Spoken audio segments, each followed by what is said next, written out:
Belitung memang terkenal memiliki sumber daya alam timah dan kaolin terbesar di Indonesia.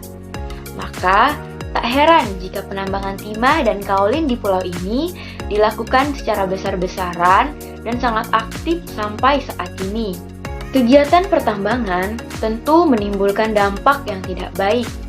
Salah satunya adalah kerusakan bentang alam, karena pertambangan menyisakan lubang besar menyerupai kolam. Bekas penambangan ini tentu kemudian banyak yang dibiarkan begitu saja oleh pengelola tambang. Salah satu daerah bekas penambangan timah dan kaolin di Pulau Belitung yang menjadi heboh adalah Danau Kaolin yang terletak di Jalan Murai Ai Raya, Kecamatan Tanjung Pandan, Kabupaten Belitung.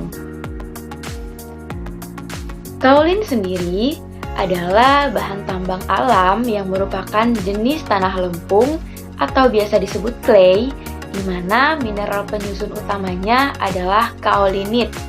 Nah, tanah lempung jenis ini biasanya berwarna putih atau putih keabu-abuan. Sebagai bahan tambang, kaolin bercampur dengan oksida-oksida lain seperti kalsium dioksida, magnesium oksida, dan kalium oksida. Dalam dunia industri, kaolin dapat digunakan sebagai bahan baku cat, keramik, kertas, dan kecantikan. Yang pertama pada industri cat. Kaolin ini sebagai pigmen yang baik karena dapat menjaga kecerahan warna dan mudah dalam mengkombinasi warna. Yang kedua, pada industri keramik. Kaolin ini memberikan sifat yang plastis sehingga bahan baku keramik mudah dibentuk sebelum dibakar.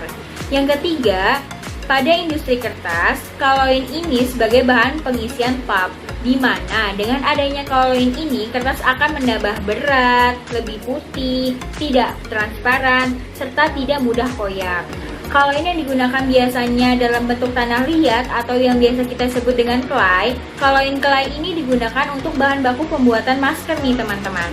Kaolin menjadi bahan pengental pada masker yang berfungsi untuk menyerapkan kotoran pada pori-pori wajah, memperhalus kulit wajah, dan mencegah wajah agar tidak berjerawat.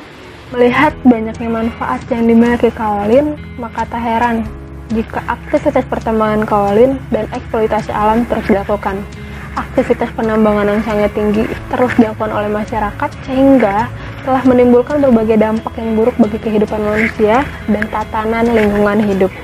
Dampak tersebut antara lain yang pertama peningkatan sedimentasi.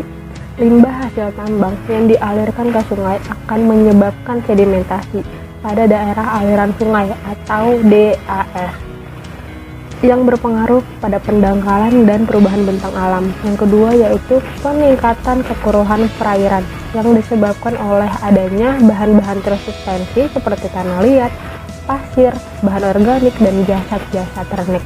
Yang ketiga yaitu penurunan kualitas udara. Penggalian dan pengangkutan hasil tambang akan menyebabkan debu berpasir, terutama jika dilakukan pada musim kemarau. Yang terakhir yaitu kerusakan ekosistem. Penggalian tanah akan menyebabkan penggundulan hutan dan meninggalkan bekas tambang yang gersang. Baik ditinjau dari segi luasan, lahan bekas tambang timah masih ada yang berpotensi untuk dijadikan lahan budidaya pertanian, namun memerlukan tindakan dan input teknologi reklamasi serta rehabilitasi yang tepat terlebih dahulu sebelumnya, agar lahan tersebut optimal untuk pertumbuhan tanaman. Yang pertama, reklamasi yang bertujuan untuk mengembalikan lahan seperti keadaan semula, seperti sebelum dilakukan aktivitas pertambangan. Kegiatan ini meliputi perataan permukaan tanah, pengembalian tanah pucuk atau lapisan oleh tanah asli, dan penanaman tanaman pionir. Yang kedua, rehabilitasi lahan, yaitu memperbaiki keadaan-keadaan dan sifat fisik tanah agar dapat digunakan sebagai lahan pertanian. Sayangnya, upaya reklamasi dan rehabilitasi untuk pemulihan lahan bekas tambang ini memerlukan input dengan biaya yang tinggi. Oleh karena itu, banyak lubang-lubang bekas galian yang ditinggalkan begitu saja. Namun, karena keunikan bekas galian yaitu berupa genangan air yang berwarna biru muda dan dikelilingi daratan berwarna putih, menghasilkan perpaduan warna yang menakjubkan. dan sayang jika tidak diabadikan dengan lensa kamera. Sehingga seiring berjalannya waktu, Danau Kaolin ini banyak mempesona wisatawan dan dijadikan sebagai objek wisata.